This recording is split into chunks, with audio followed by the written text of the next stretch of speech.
Tonight's episode brought to you as always by Leaf Spirits. Not only did September bring the start of the football season, but folks, for fans of Leaf Spirits and the Green Bay Packers, this month there's another reason to celebrate, and it's because we've got a very recent Hall of Famer, Leroy Butler, who was recently enshrined into the NFL Hall of Fame. Yeah, and Dane, to commemorate the special occasion and gear up for football season, Leaf Spirits created a Hall of Fame limited edition bottle featuring Leroy. This special edition bottle comes with the same great recipe distilled from Midwest corn and incorporating a proprietary coconut filtering process that provides vibrant fragrance and flavor. Not only is it a must-have in any Packers fans' home bars as we gear up for football season, when it's gone, the bottle will make a perfect addition to your memorabilia collection. Right. Listen, Leap Vodka has been recognized for excellence by industry experts from coast to coast. Was recently awarded Wisconsin's Vodka of the Year. So to find Leap Vodka and Leapin' Lemonade in a retail store or restaurant anywhere in Wisconsin, visit leapspirits.com and click to find Leap Vodka. See show notes for details.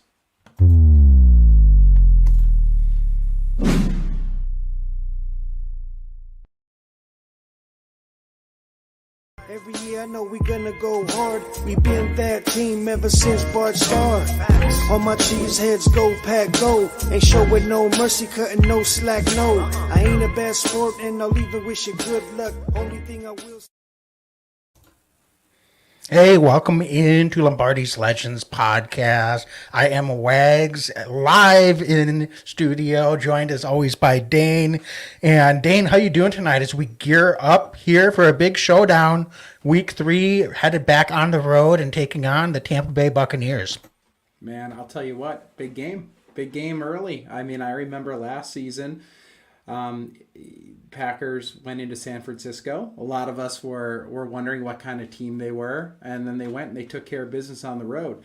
So, this year they have an opportunity to do that again against a guy in Tom Brady who's just a pain, right? Dude somehow seems to just keep winning all the time. So I'm really excited about this. This is a great litmus test for this Green Bay Packers team.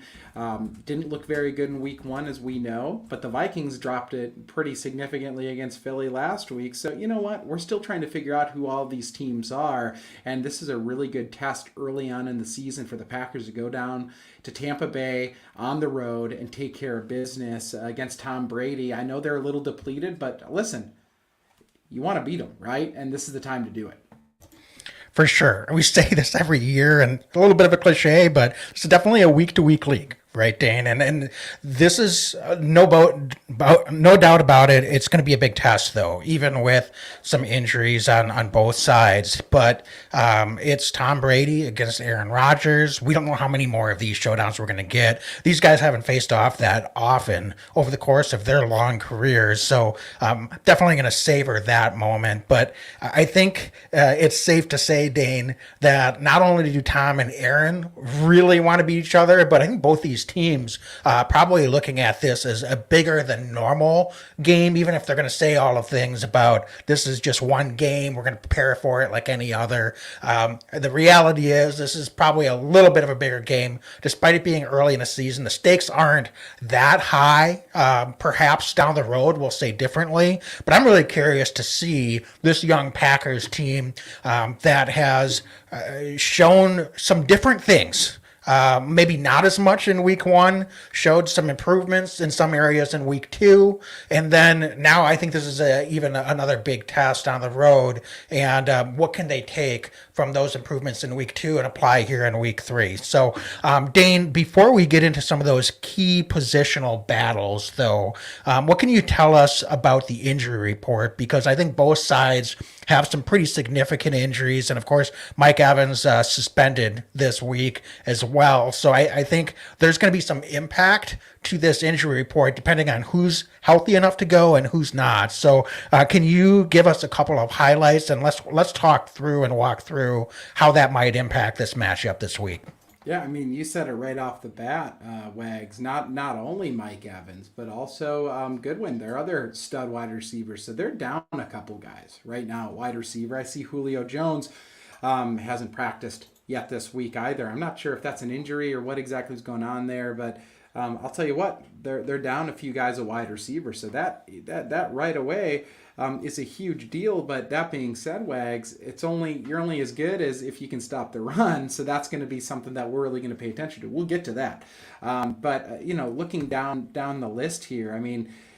Packers also have some wide receiver injuries, right? I mean, and that's the thing. I mean, Sammy Watkins crept up with an injury already this week. Christian Watson as well. So we talk a lot about Tampa Bay and their injuries, but I'll tell you what, like, look at the Packer wide receivers, right? I mean, so we only time's going to tell who's going to be able to go and who's not going to be able to go this week. But I think both of these guys, front and center, that's what I'm looking at is two teams with depleted wide receivers, potentially Hall of Fame quarterbacks with maybe some not so proven guys at wide out, and that's going to be a fascinating battle to watch between two of the greats of all time. Yeah, and the one that I'm watching is Donovan Smith, the left tackle for the Buccaneers. Missed last week's game, but was able to return to practice here. And that's going to be a key up front because the Buccaneers haven't really been world beaters offensively in their first two games. They played what could be two really stout defenses in the Cowboys and the Saints, but it's going to be interesting to see what they're able to do offensively, and I think Donovan Smith's going to be a big piece of that puzzle. You said it. It doesn't matter who the receivers are if we can't stop the run. The Bears didn't throw the ball worth squat, and yeah, they only put up 10 points, but that could have been a much more interesting game in the fourth quarter as we recapped the other night. So I think that is an injury worth watching. Tristan Wirfs, by all accounts, is healthy after kind of an injury in the preseason on the right side. So that's going to be a difficult matchup, and we'll get into that a little bit more. But I'll tell you what, Dane, I don't know anything firsthand of whether Chris Godwin or Julio Jones are going to be able to go, but they were out last week. Mike Evans was playing, and now Mike Evans is out because of the suspension. And if both of those guys missed last week and they haven't practiced at all through here recording on Thursday night, I would say that it's probably a coin flip at best that one or both of those guys are going to be able to go. I'm sure they're going to do everything they can. But if you're the Packers, you can't count on their injuries keeping those guys out or having a effect on what they're going to try to do. So that's going to be something to definitely keep an eye on. I want to hold the thought on how that could impact the Tampa Bay pass game. But Dane, you mentioned some of the Packer injuries at the wide receiver position. It's hard to say when it's soft tissue to predict, well, they'll probably be fine. They were limited. All those guys were limited practice participants on Wednesday, aside from Cobb, who's been out with an illness. It's easy to sit here and say, well, they'll probably be ready to go on Sunday. They're just giving them a little extra rest. But that's a slight cause for concern. I think we're going to have to pay close attention to what's happening tomorrow. That's going to be a big indicator. I'm sure they're going to be trying to go. I think Alan Lazard is probably just getting a little bit of extra rest for that ankle. So I'm not terribly concerned about him, considering he was able to finish out the game on Sunday. So I think we'll be in pretty decent shape. But Dane, one other, we have to talk about it every week. David Bakhtiari returned to practice today. So, weekly prediction meter. What do you think? Is there any chance that David could be coming back this week? I know when he was pulled before the week 1 start, they thought it would be week 1 and week 2. So, do you think there's a chance that we could see him back on the field this week? And if so, what type of impact could that have on this game and what the Packers want to do on the offensive side?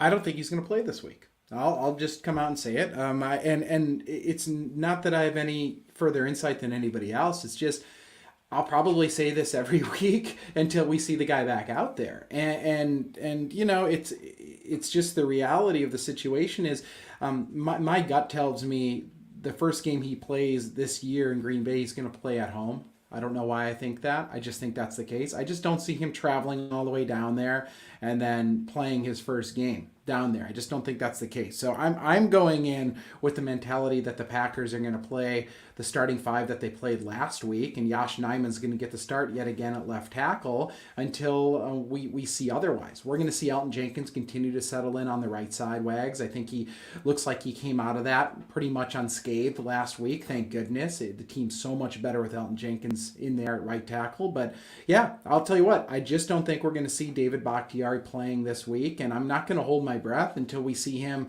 get back out there on the field. I'm just not going to be able to put that in the queue. So I don't want to sound pessimistic. We love David on this podcast, but clearly this is abnormal. And clearly, I haven't seen an indicator that makes me think that he's going to play. So I'm going to go in with the assumption that we're going to see Josh Nijman yet again at left tackle and potentially for the long-term future here.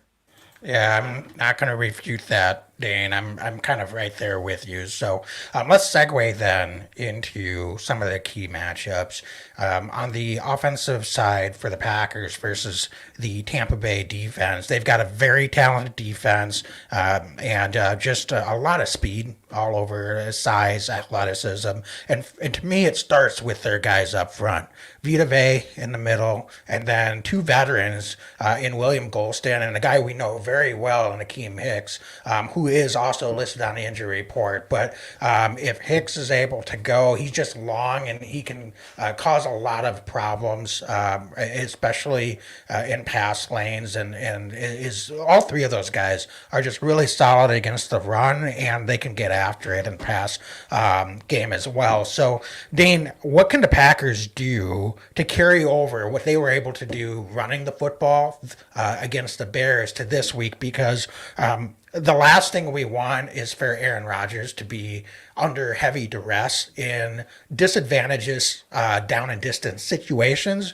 And so I although we can't be predictable in the run game, I do think that we're going to have to really establish and be physical and win some of those battles and actually have some success running the ball, even if it's not quite to the level we did last week. But what's the biggest key in your mind to being able to continue to have some of that success and for the Packers to be able to have some ability to run the football against these guys up front?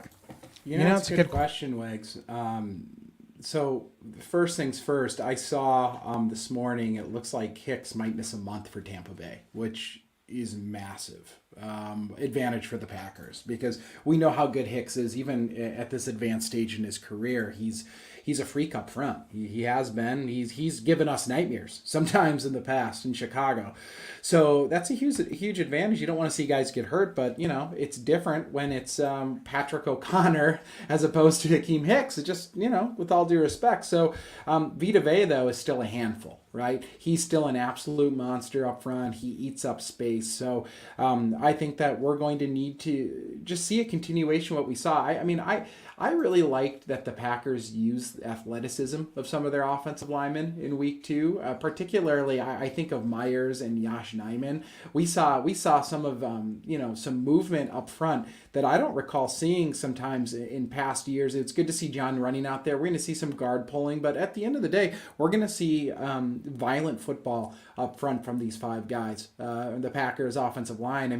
I'll tell you what, it sounds silly after 1 week maybe, but we're seeing a little bit more continuity up front with Elgton Jenkins back. This is 2 weeks now in a row where we're going to have the same starting 5, where frankly, I don't really recall that at all this preseason. The Packers were mixing and matching so much, and you can have 5 studs on an offensive line, but if they're playing like individuals, you're not going to have a lot of success. And this is truly a unit. The offensive line is a unit, and I think going into week 2, this is the best 5 that's healthy right now that they're going to be able to field. And we've seen teams, as particularly in this Packers offensive line over the last 20 years, where maybe to a man, you're not looking at Pro Bowl guys, but as a unit, they're very strong and they can play well at the point of attack. And that's what I'm expecting to see. I'm expecting to see continued growth in it's week 3, but week 2 for this offensive line together. So that's what I want to see, is seeing these guys trust each other, understand how they play. And last year we saw Royce Newman, we saw Myers, and We saw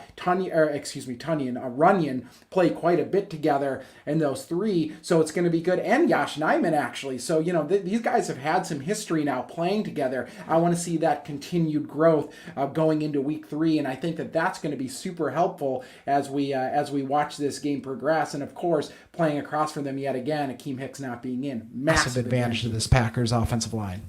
Yeah, and then behind that defensive line, of course, we've got a couple of studs. That gets scary. Levante David and Devin White.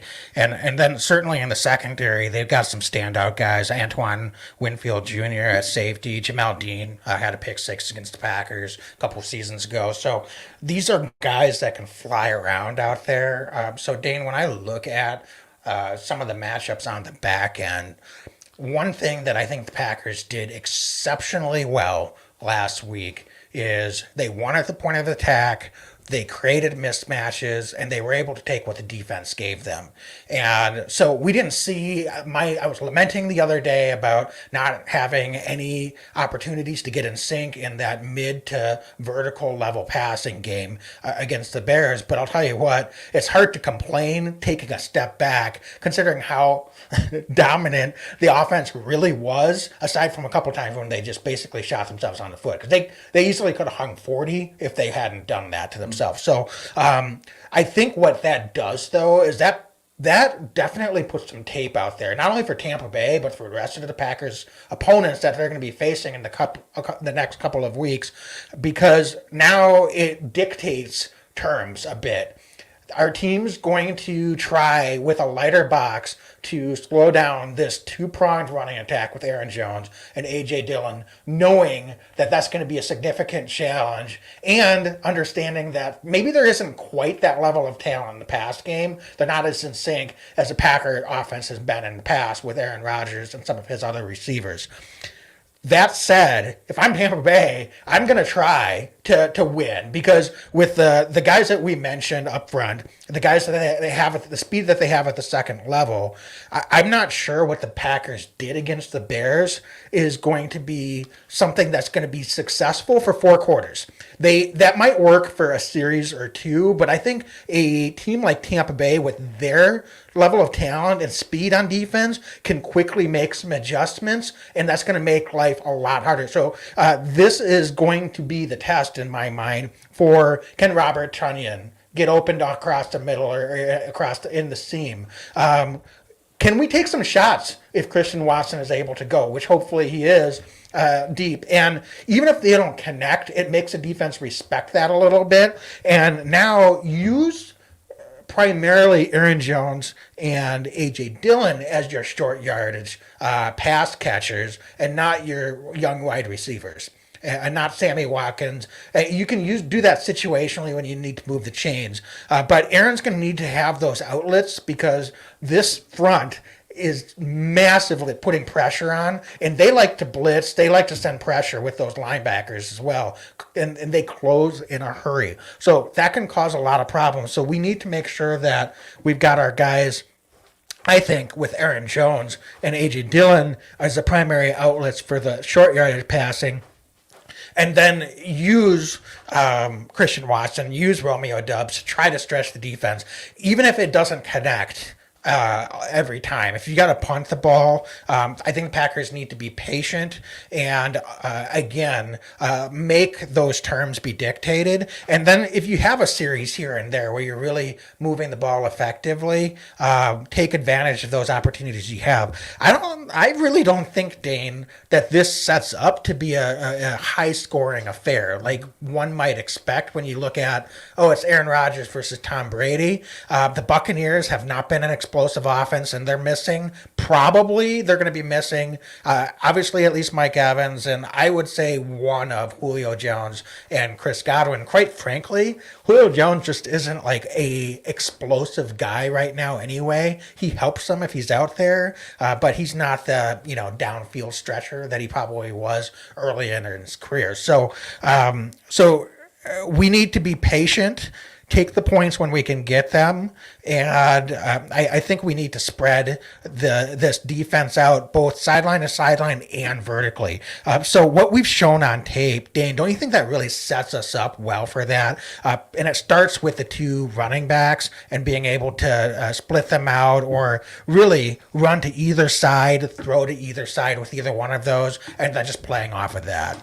Well, yeah, and I feel like this is one of those games where Matt LaFleur should be making his money. I think that this is one of those games where the offensive scheme need to outcoach the Tampa Bay Buccaneers defensively, and just point blank. I think that you're spot on, and I'm kind of curious, Wags. I thought last week with Romeo Doubs, I liked that they started to work him in and kind of got him the ball close to line of scrimmage on one of those plays, and then kind of set up kind of a screen, and again use that athleticism of a couple of their offensive linemen. They let Yash get out front. I really liked that on one of those pass plays, and they obviously mixed in Christian Watson a little bit. Again, remains to be seen if he'll play this week, but they kind of manufactured a couple touches. So do you think the Packers continue down that path too, in addition to kind of the deep shot, just to stretch the field? Do you think that the Packers are going to kind of scheme up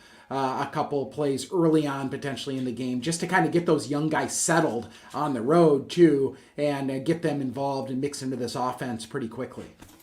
Yeah, I'm sure they'll try. I'm not sure how effective the end around will be now that it's on tape. They've seen it. And again, with the speed that these guys have, that can be a very disruptive play, and it can end a series. It's a side series, to side, right? Yeah, it's a series-ending type play if it gets blown up.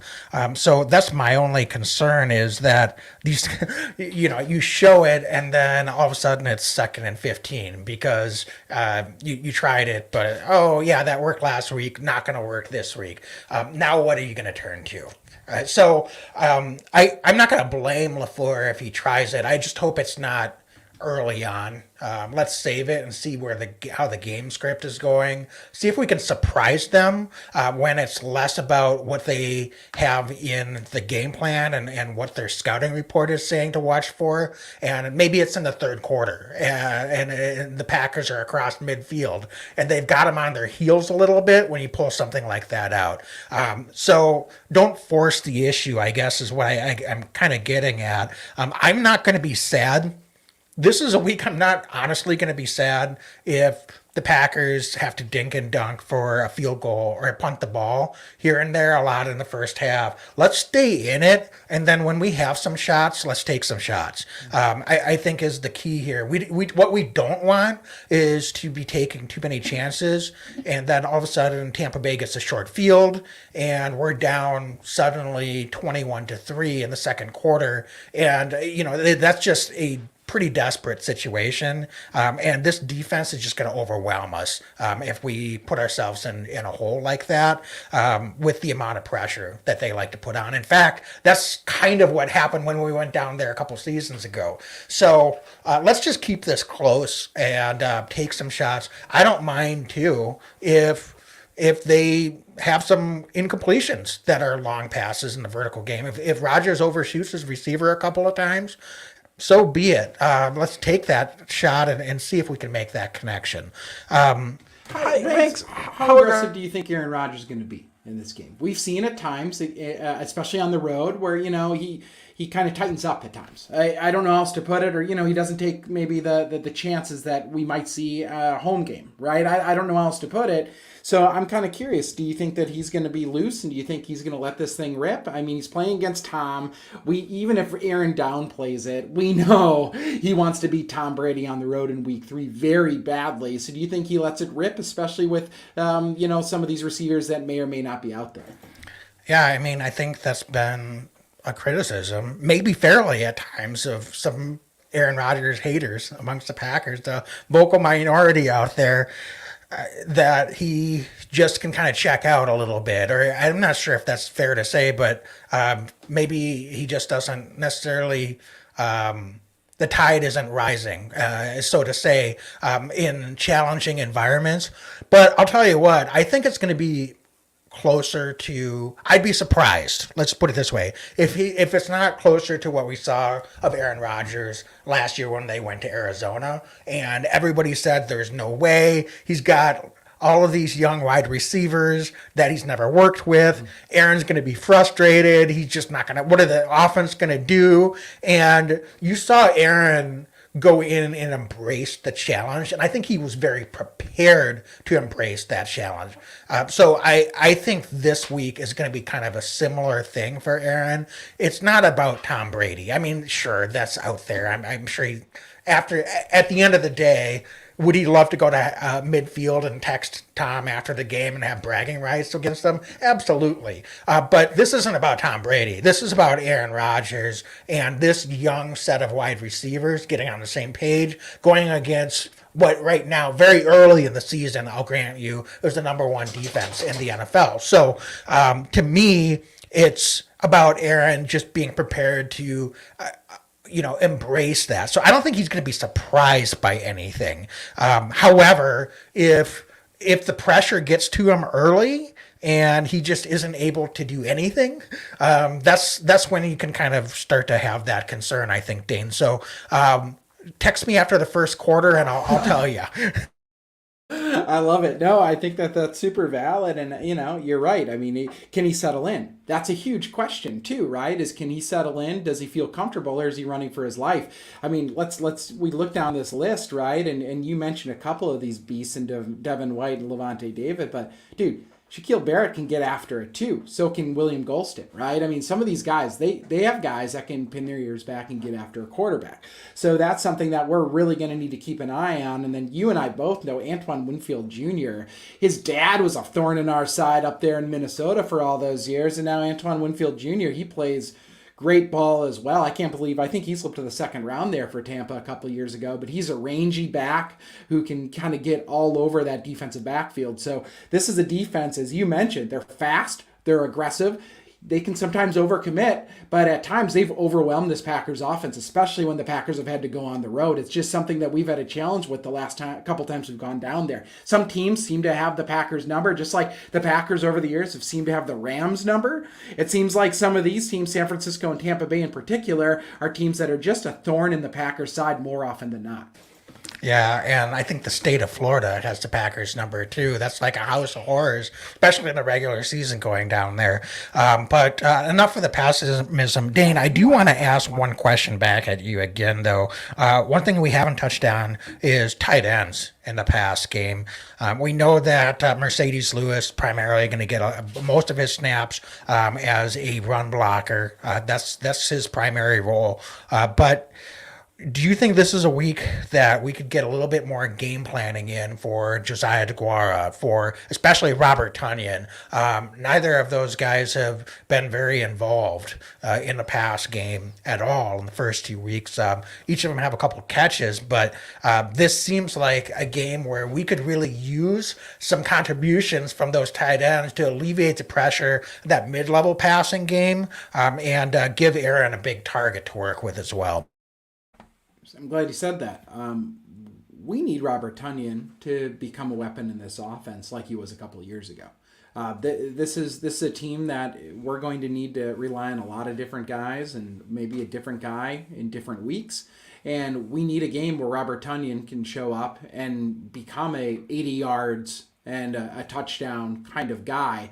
And we're not going to need that every week, but we're going to need him to do that against a team like the Tampa Bay Buccaneers. And if it's not in week 3, it's going to have to be at some point in this season. So, Wags, I love the question, and I'm hopeful that that's the case. I thought Josiah DeGuara had a really strong week 1. Week 2, they mixed him in a little, didn't get a ton of snaps, but I really like particularly when we put him in the backfield. He's a guy that always gets his helmet on somebody. He always gets his helmet on a defender. In line, I've seen him struggle at times at the point of attack, but when we put him in that backfield, kind of that H-back formation or almost that quasi fullback that we've seen him be in a few times this year, I watch him every single play, and every single play that I've witnessed, he gets his helmet on a guy and lights a guy up. So, he's a guy who, is not afraid of collision. So even if he's not catching the ball, Wags, although I would love to see him get worked in the offense, I'd like to see him get worked in overall, holistically,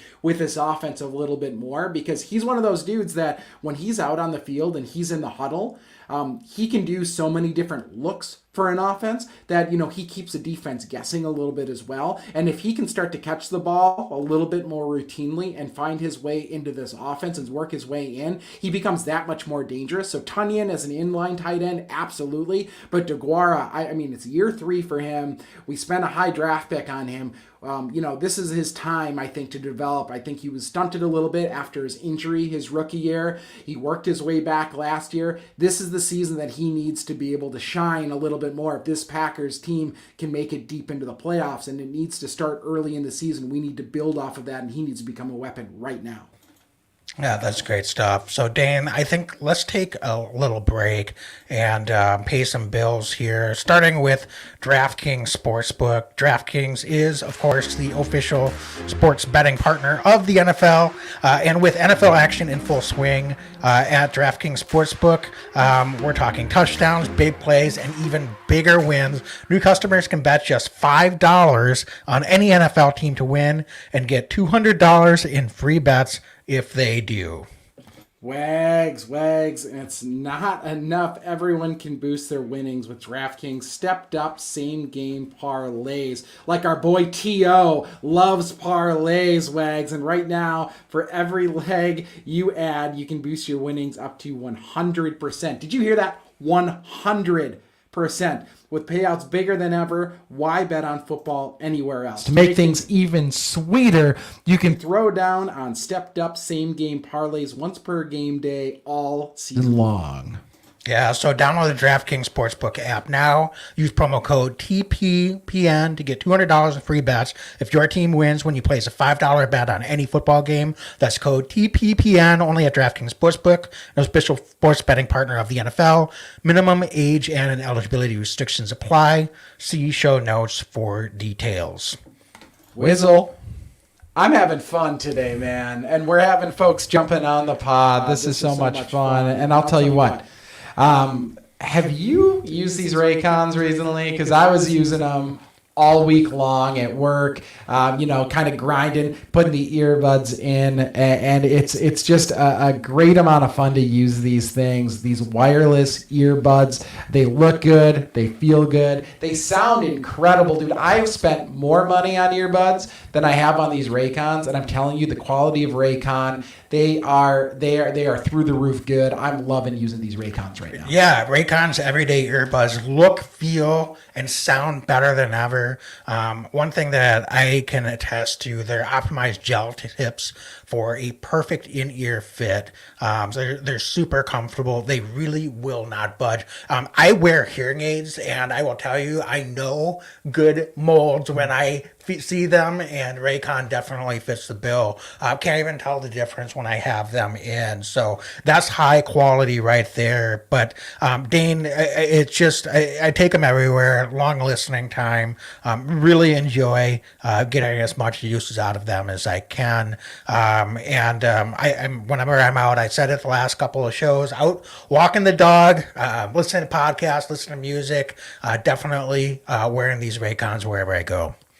People, we're going to ask you right now, go to buyraycon.com today and use promo code TPPN15. Again, that's TPPN15 to get 15% off your Raycon order. That's code TPPN15 at buyraycon.com to score 15% off. That's buyraycon, RAYCON.com, code TPPN15. All right, so Dane, let's transition over to the Packers defense against this Bucs offense. And just like we started with the run game and the big guys up front on the offensive side of the ball against I think this week, especially whether those receivers can go or not. I mean, listen, we've seen Tom Brady just kill teams in his entire career, getting rid of the football, short yards passing, and then all of a sudden you're on your heels tackles, and he can kind of beat you deep. So the last thing you want is to allow Leonard Fournette and this offensive line to get a run game established. So what can the Packers do? The challenge doesn't get any easier, but what can they do to turn in maybe a more solid performance across all 4 quarters this week than they were able to against the Bears in week 2? Wags, you mentioned Leonard Fournette. He scares me more than anybody on this offense this week.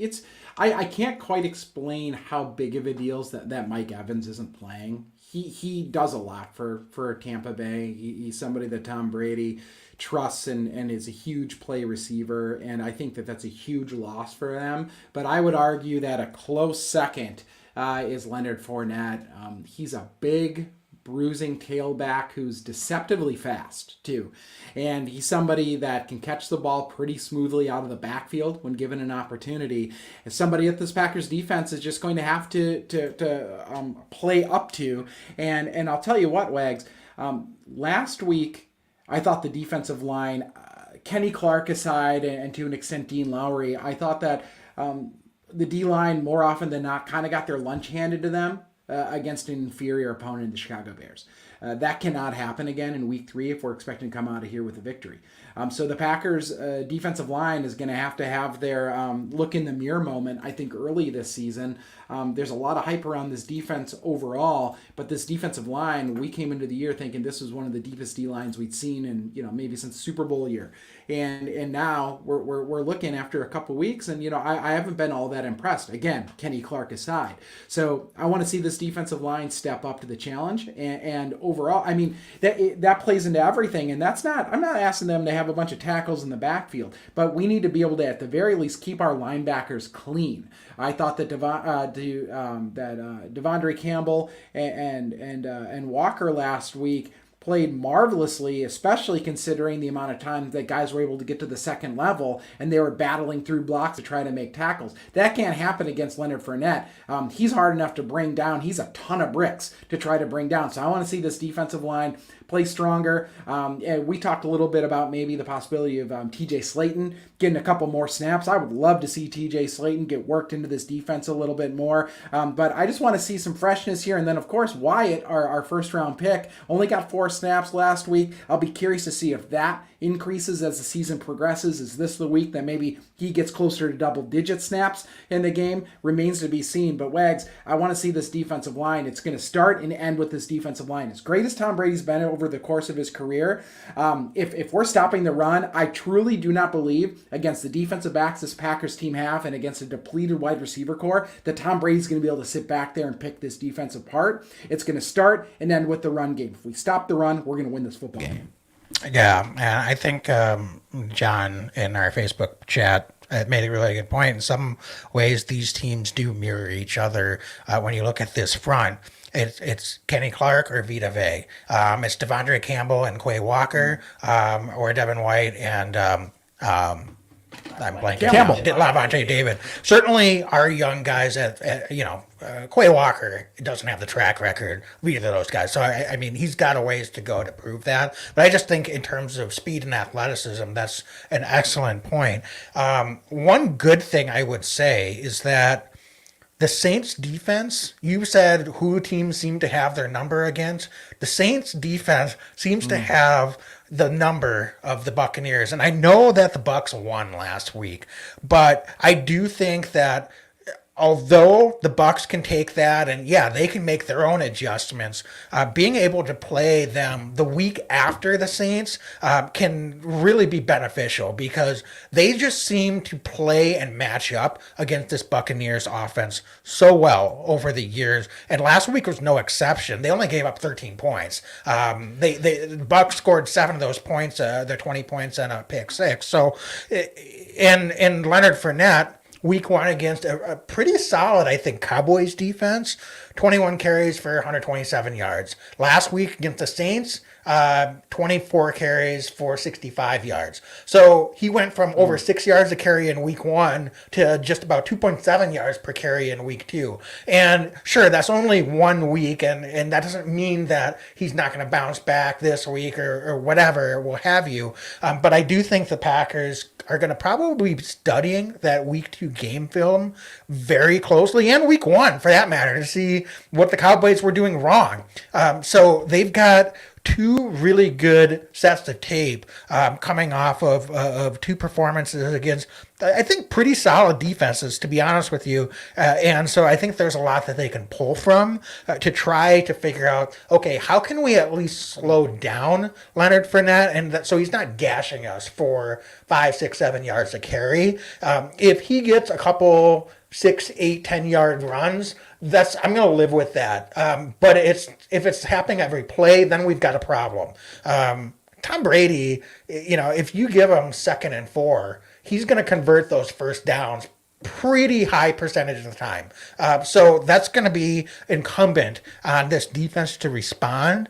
And across all 4 quarters, they can't start going series and getting gashed like they did against the Bears. So Dane, that I think is going to be super important. And then just like we talked about with the Bucs defense against the Packers offense, how can we bring pressure? Because if they don't really have anybody that can beat this secondary deep, depending on who's able to go, if Godwin's out there, that's another story. But even if Godwin's out there, with our 3 corners and hopefully a little bit of a bounce back effort from Adrian Amos and Darnell Savage, I think we match up pretty well. So we can contain some of these guys in the pass game vertically as well.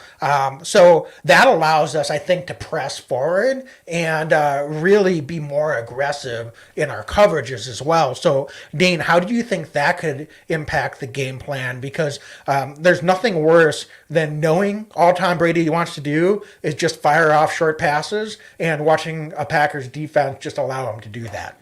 Dude, I mean, talking about aggression, that's what I want to see. I want to see an aggressive defense. I want this Packers defense.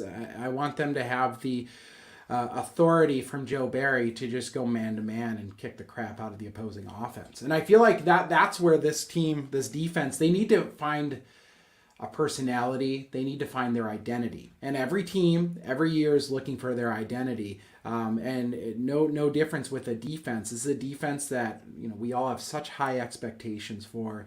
And week 1, I thought we played more zone coverage than I was comfortable with. I thought that we kind of played off the ball a little bit. It just didn't feel like, it felt like we were trying not to lose a football game. And, we saw the score and it just didn't feel right. Week 2, started to see the Packers get a little bit of swag, and they're up and down at times, some missed tackles, need to clean some of that stuff up. Week 3, I want to see these guys fly off the edge and go try to hit somebody. I think that we have more talent on the defense than the Buccaneers currently have on their offense, just point blank. So why don't we go out there, full tilt to what you're saying, Wags? Let's play a little closer to the line of scrimmage. Let's maybe bring Savage or Amos up in the box a little bit more and dare Tom Brady to throw that ball. We saw him in the playoffs a couple years ago throw a couple picks to Jair Alexander. Like, Tom Brady is not some guy, he'll throw picks sometimes, and he can throw them in bunches as well.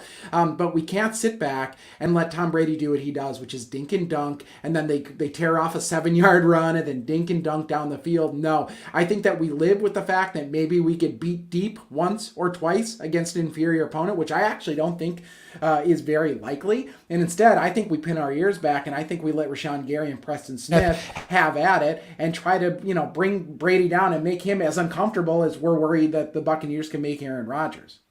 Yeah, dictate terms is, I think, is the succinct way as I can put it. This is a team defense that has the talent to dictate terms. And the first couple of weeks we didn't necessarily see that. We saw some of it against the Bears in the second and third quarter. But I would like, to your point, for them to, part of that identity is we're forcing the offense to make adjustments, not sitting back and playing it safe. And that's been a little bit, even against the Bears, I agree with you. I think it was a little bit too much. We're more talented. We can play it safe. But who on the Bears, we said going into that game, who on the Bears was going to beat us deep? Maybe Mooney one time had an opportunity to. They tried their shot. Stokes had blanket coverage. He was right on him. It wasn't going to work. So had it happened, I agree with you. Tip your hat. But more often than not, the defense is going to benefit from that aggression and from really being forcing the terms of what the offense wants to do. So I think this is a week that maybe it forces Joe Barry and the defensive coaching staff to say, you know what? We've got to show our hand. There's no more holding back. Let's let these guys get after it. And maybe that results in better tackling, too. Just an overall physicality, an overall level of aggression. And it's not kind of playing it safe. So that can have a mental impact as well. That can be very galvanizing, particularly on the defensive side of the ball. I know people say momentum doesn't necessarily carry over in football. On the defense within a game, I'm a firm believer that momentum can definitely carry over, and you can see that on sidelines on any given week if the defense is really getting after it. So Tom Brady, he'll get rid of the ball, but if we're getting after him, to the point, Kenny Clark, I think, is a big key this week. If they want to double team him, he can still win some of those battles, but some of these other guys are going to have to collapse to 1-on-1. Tom will stand in the pocket. He gets rid of the ball quickly. So it's hard to get sacks against him.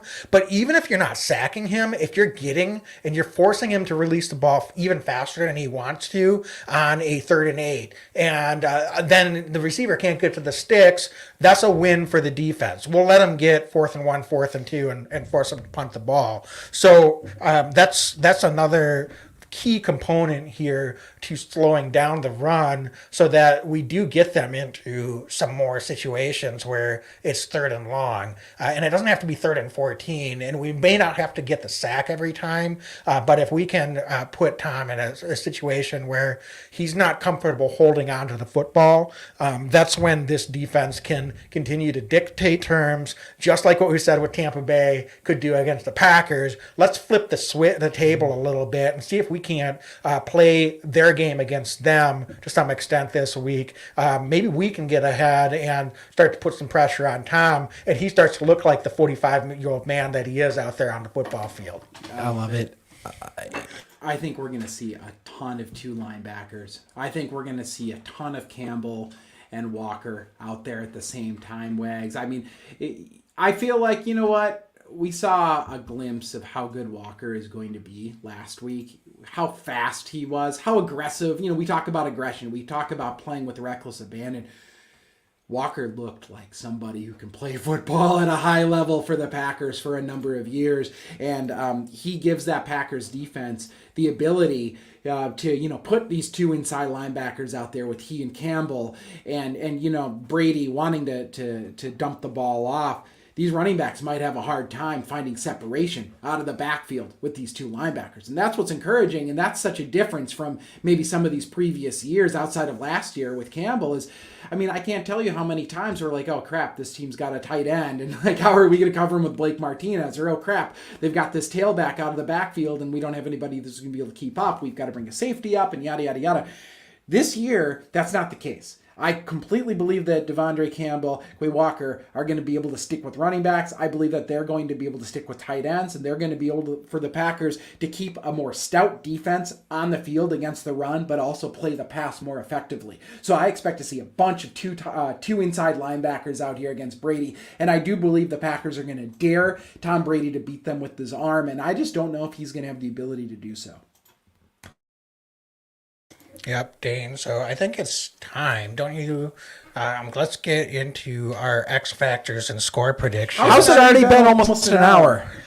That's just how we roll. But Dane, Our X Factors of the Week are brought to you by Leap Spirits. Leap Vodka has been recognized for excellence by industry experts from coast to coast and was recently awarded Wisconsin's Vodka of the Year. To find Leap Vodka and Leap and Lemonade in a retail store or restaurant anywhere in Wisconsin, visit leapspirits.com and click on Find Leap Vodka. So, Dane, I'm going to turn this over to you once again to lead off this segment.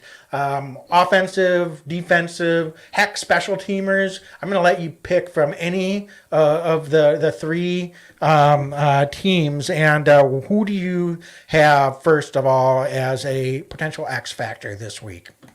I just mentioned him. I'm going to go with the rookie Quay Walker. I think that he is the guy this week. I want to see him build off of an incredibly productive week 2.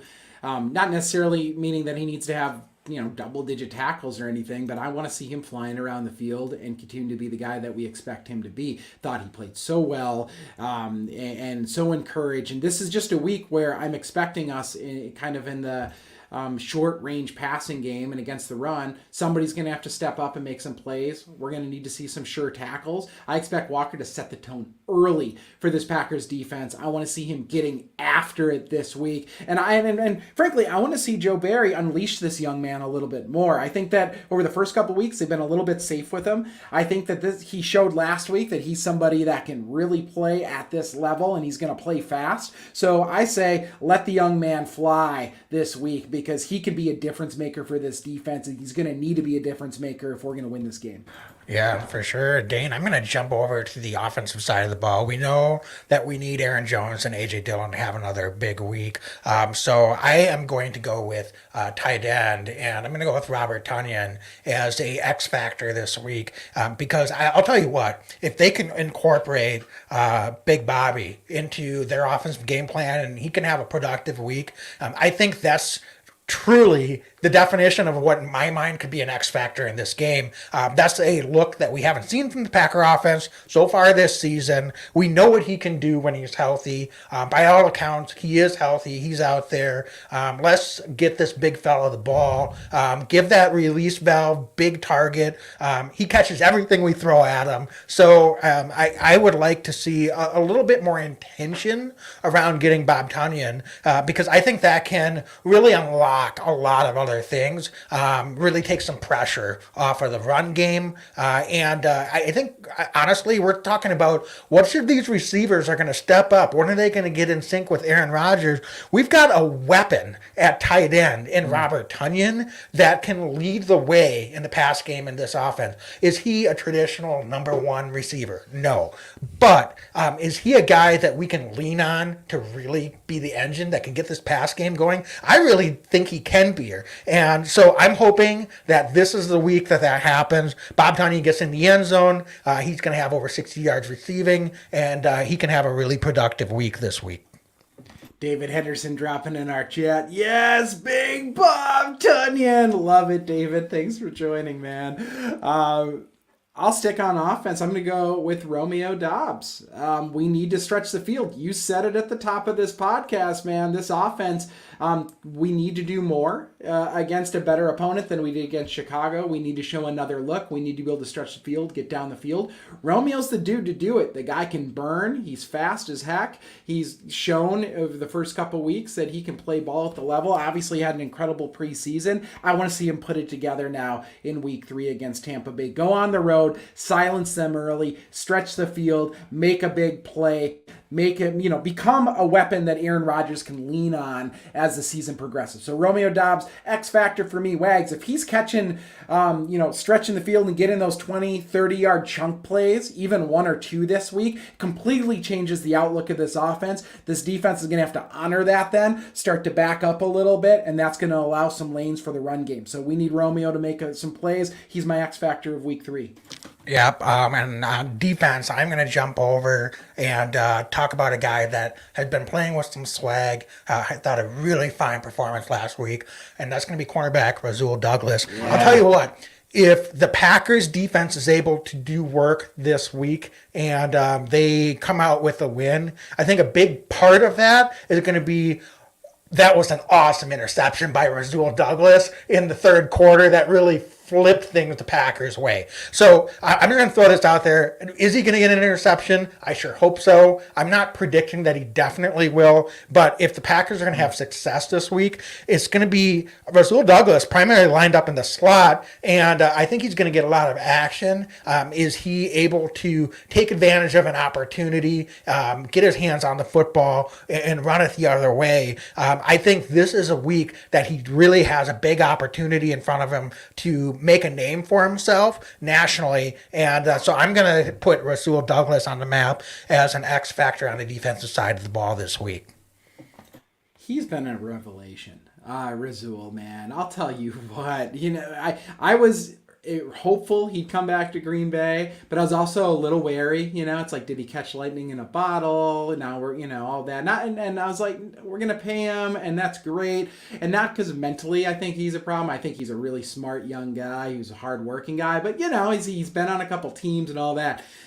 He's proven me so, like any reservations I had are just out the window. The dude can play ball. He's so good to play.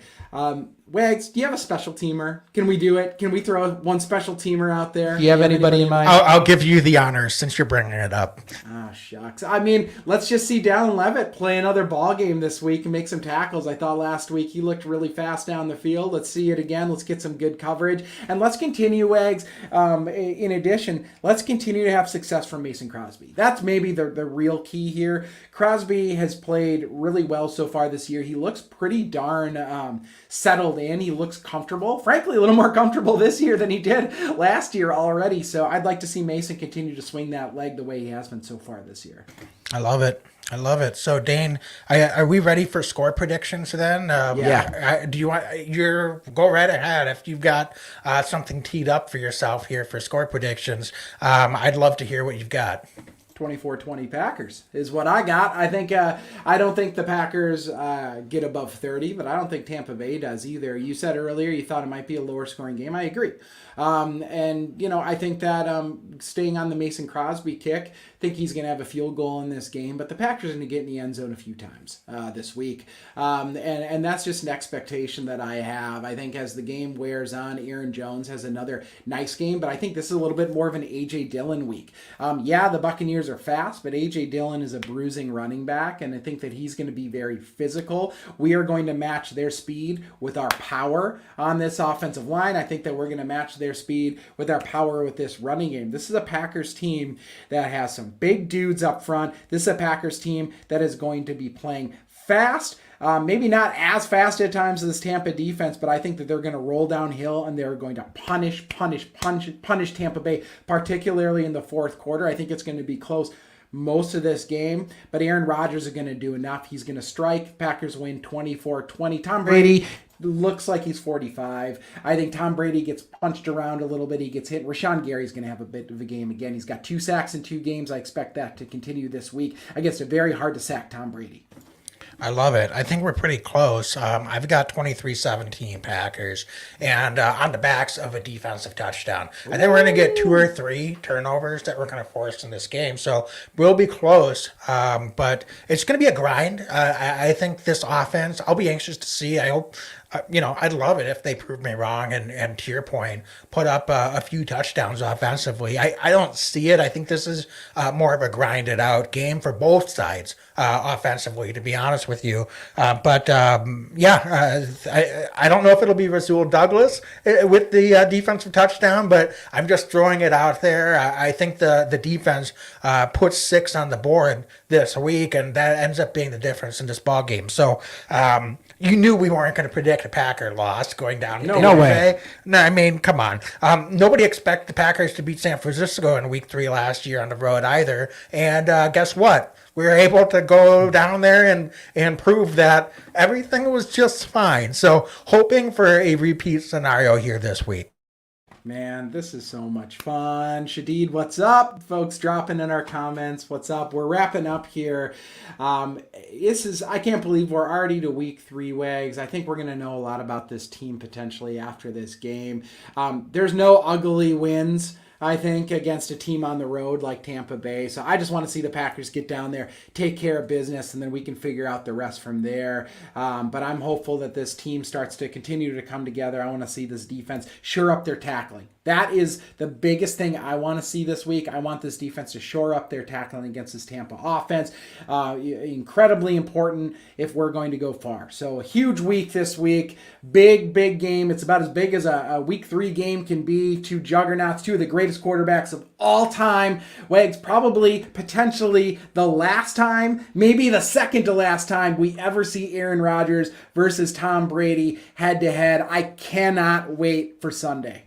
I can't top that, man. I'm so excited just listening to it. Folks, thanks so much for joining us tonight. As always, be legendary and go Pack, go! Every year I know we gonna go hard. We been that team ever since Bart started. All my cheese heads go Pack go. Ain't showing no mercy, cutting no slack, no. I ain't a bad sport and I'll even wish you good luck. Only thing I will